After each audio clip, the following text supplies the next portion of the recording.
Royal fight: how Queen Elizabeth's reign was nearly scuppered by Edward VIII.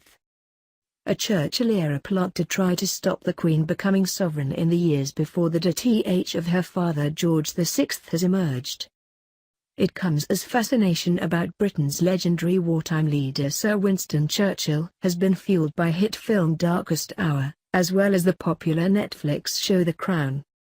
The royal family was at a low ebb in 1949 and the king, battered by the years of war, had been negligent about his health. According to Winston Churchill, the sick monarch was walking with death. Sir Winston's physician Lord Moran agreed and said, even if the king recovers he can scarcely live more than a year. The old guard who surrounded George VI were appalled at the thought that his elder daughter Princess Elizabeth was in love with a penniless Greek, who would soon become known as Prince Philip. Even more unsettling was the suspected powerful influence of Philip's ambitious uncle, Earl Mountbatten, and the threat that he could become the new power behind the throne.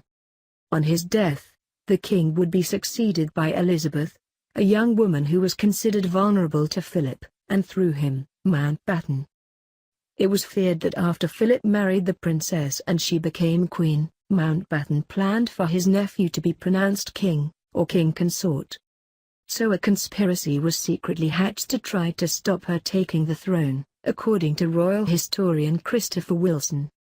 At the heart of the plot was her uncle, the former Edward VIII, who had abdicated in 1936 to marry American divorcee Wallis Simpson.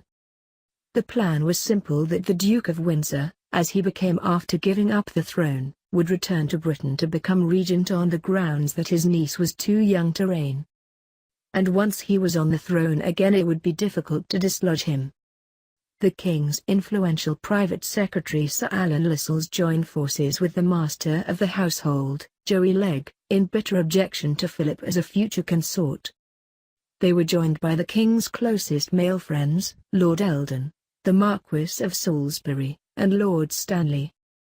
The Duke had already contacted ministers and the palace for a high-profile job, highlighting his pre-abdication popularity with the nation and his powerful international contacts. Mr. Wilson said the court, terrified of Mountbatten, who was ready to consider playing the regent card, with Edward taking the control of the throne. With the king seriously ill, there was nobody equipped to stop the Duke of Windsor should he make an appeal to the country and find the nation willing to take him back. But true to his character, the Duke prevaricated, then did nothing. And within weeks, the king was on the road to a recovery and would remain on the throne sufficiently long for the critics to finally get used to the idea of Prince Philip. No one knows what stopped the Duke making his play for the throne, but there was no coup and history was allowed to run its course.